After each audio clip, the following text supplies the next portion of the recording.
क्या अब CA foundation pass करना डिफिकल्ट हो गया?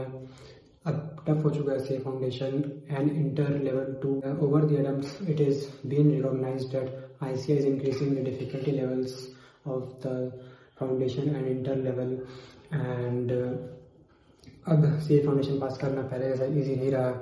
Approximately around 1 lakh of the students gave exams in the September 25 in CA Foundation, but roughly only 15% of them were able to pass in the attempt. So hey everyone, I'm Adnan and today in this video I will share you my experiences, how have I managed to pass in the September attempt CA Foundation and I've scored 213 marks.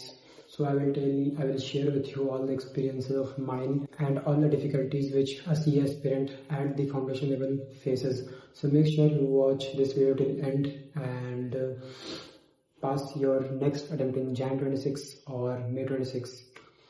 Manifest हो जाएगा. तो बात करते हैं सबसे पहले accounts की.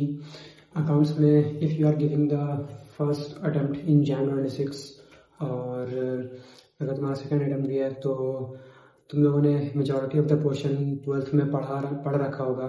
वही है सीए फाउंडेशन में भी एंड थोड़ा सा सिलेबस ज़्यादा है, थोड़ा सा एक्स्ट्रा है सीए फाउंडेशन के लिए.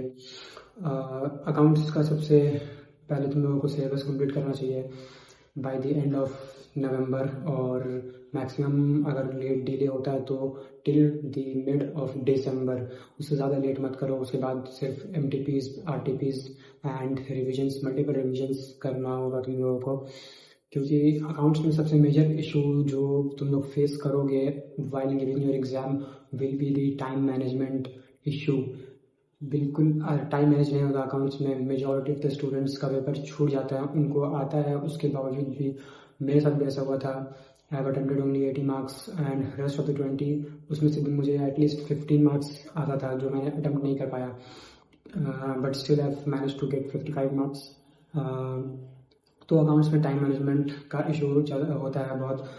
तो मेक श्योर तुम लोग मल्टीपल रिविजन्स करो, क्योंकि तुम लोग अगर नया चैप्टर पढ़ रहे हो तो तुम लोग पीछे का भूलते जाओगे. सम सॉल्व करने का जो वे होता है तुम लोग वो मेजरली भूलने लग जाते हो, जो मैं एक्सपीरियंस किया था, जो काफ़ी लोग एक्सपीरियंस करते हैं एंड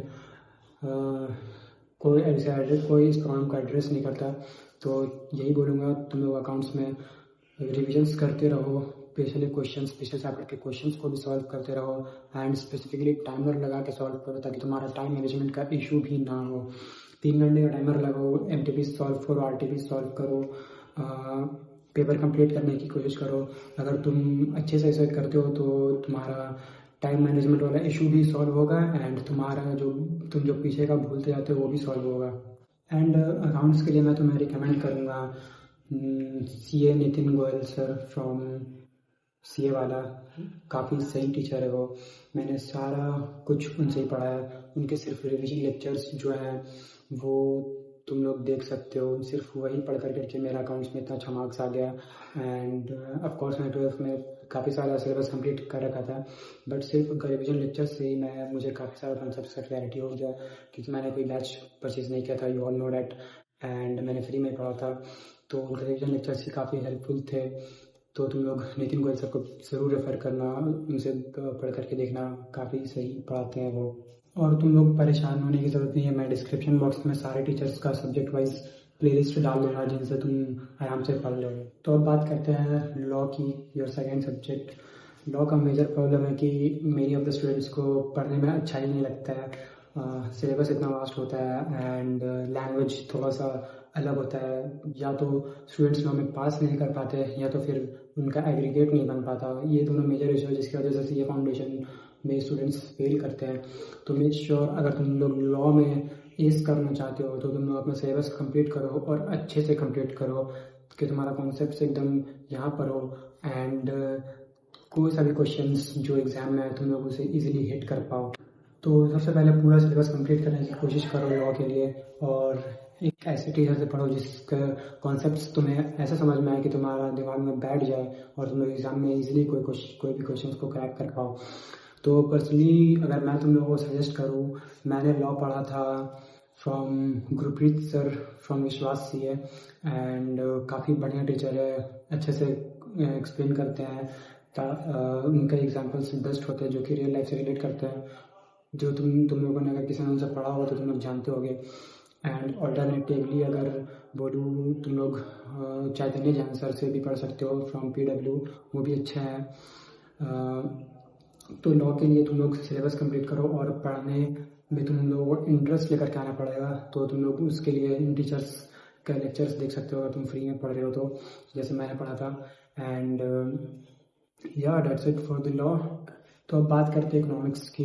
इकोनॉमिक्स को मेजॉरिटी ऑफ द स्टूडेंट्स बहुत लाइटली लेते हैं एंड कम इम्पोर्टेंस देख रहे हैं, सोचते हैं लास्ट में पढ़ लेंगे, ईजी है, हो जाएगा, बाद में एग्ज़ाम टाइम में हो जाएगा, ऐसा वैसा। बट इकोनॉमिक्स और तुम लोगों ने स्ट्रॉन्ग बनाया तो उससे तुम्हें काफ़ी हेल्प मिलेगी अपना एग्रीगेट बनाने के लिए। तो मेजरली तुम लोग इकोनॉमिक्स के लिए वन शॉट वीडियोस देख सकते हो रिविजन्स करने के लिए एंड ताकि तुम्हारा कॉन्सेप्ट्स जो है माइंड में रहे। कोई सा भी क्वेश्चंस सामने आए तो तुम लोग इजीली तुम्हारा माइंड में क्लिक करे और तुम लोग सही आंसर्स को मार्क कर सको उसके लिए। तो तुम लोग लव कौशिक सर को रिफ़र कर सकते हो। He is one of the best teachers for the economics and I love him for his concept clarity techniques. जिस तरीके से वो कॉन्सेप्ट समझाते हैं, MCQs को सॉल्व करवाते हैं, that is the best. He teachers in CA वाला। Majority of you would know him, बहुत लोगों को पता होगा उनके बारे में।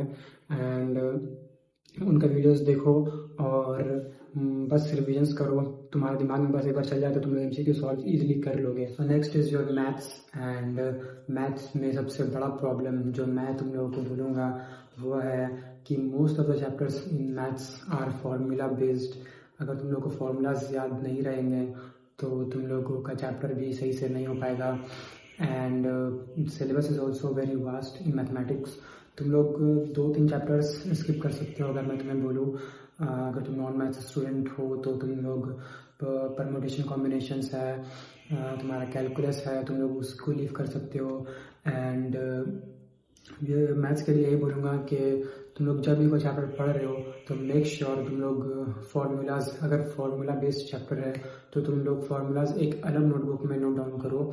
एंड तुम लोग अगर चैप्टर करते वक्त तुम लोग कोई सा भी MCQ सॉल्व कर रहे हो तो उस फार्मूला को लिख करके सॉल्व करो, ताकि बार बार फार्मूला लिखने से तुम्हारा फार्मूला माइंड में बैठ जाए। एंड इतना करके छोड़ना नहीं है। अलग से जो नोटबुक में तुम लोग फार्मूलाज को लिखोगे, उस फार्मूलाज को चैप्टर को कंप्लीट करने के बाद जब तुम्हारा चैप्टर कंप्लीट हो जाए तब उन फार्मूलाज को वापस से गो थ्रू करो, स्टार्ट टू एंड तक अच्छे से गो थ्रू करो। और अगर तुम लोग सारे चैप्टर का ऐसे करोगे, सारे चैप्टर का फार्मूलाज तुम अलग से एक नोटबुक में लिखोगे, तो लास्ट 1.5 डेज जो लॉ के बाद मिलता है मैथ्स के लिए, उसमें तुम लोगों को काफ़ी हेल्प मिलेगा रिवीजन करने के लिए।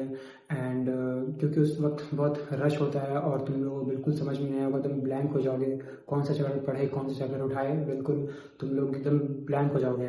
तो उस वक्त तुम लोग फार्मूलाज रिवाइज कर सकते हो और MCQ सॉल्व कर सकते हो इनके हेल्प से। एंड अगर तुम लोग को टीचर सजेस्ट करूँ मैथ्स के लिए तो again I will go with PW Anurag Chauhan sir, CA वाला, वो सही टीचर है, उन्हीं से ही मैंने पढ़ा था। उनके चाणक्य बैच में उनका जो लेक्चर्स है वो पूरा कॉन्सेप्ट उसमें समझाते हैं, रिवीजन में ही सारा कॉन्सेप्ट समझा देते हैं। और क्वेश्चंस भी वो अच्छे क्वेश्चंस तुम लोगों को कराएंगे, past questions, MTPs previous papers में जो आए हुए होते हैं, RTPs एंड ऑल, ये सब कराते हैं तुमको। एंड सही टीचर है, तुम लोग उनके साथ जा सकते हो। और मैथ्स के लिए बस इतना करो। And that's it. मैंने तुम लोग को एक रफ आइडिया दे दिया है किस तरीके से तुम लोग अपना स्ट्रैटेजी बना करके चल सकते हो for each of the subjects. And अभी मैं तुम लोगों के लिए एक डिटेल्ड स्ट्रैटेजी वीडियो भी लेकर के आऊँगा for each of the subjects of your CA foundation, ताकि you all are gonna make sure that you all are going to make it in Jan 26 और सब लोग तुम लोग अपना एग्ज़ाम को क्लियर कर पाओ। एंड मैं बिल्कुल अपना पूरा हेल्प करने की कोशिश करूँगा। और आई नो मैं अभी आप लोगों के सामने उतनी अच्छे से खुद को प्रेजेंट नहीं कर पाता हूँ, उतने अच्छे से बोल नहीं पाता मैं कैमरा के सामने, आप लोगों के सामने, क्योंकि अभी मैंने सब सिर्फ स्टार्ट किया है कंटेंट क्रिएशन एंड ऑल, और मेरी एडिटिंग भी उतनी अच्छी लेवल की नहीं होगी। All of you guys can see that. तो मैं खुद को इम्प्रूव करने की कोशिश कर रहा हूँ day by day. I am going to fix myself, improve myself, and I am also going to make content on self growth and development ideas, so that आप लोगों का भी ग्रोथ हो और आप लोगों के साथ मैं भी ग्रो करूँ। तो आप लोग मुझे सपोर्ट करो ताकि मैं मोटिवेटेड फील कर सकूं आप लोगों के लिए अच्छा कंटेंट बनाने के लिए, एंड हम और आप दोनों साथ साथ ग्रो करें. So that's it for the video, and I will see you in the next video, guys.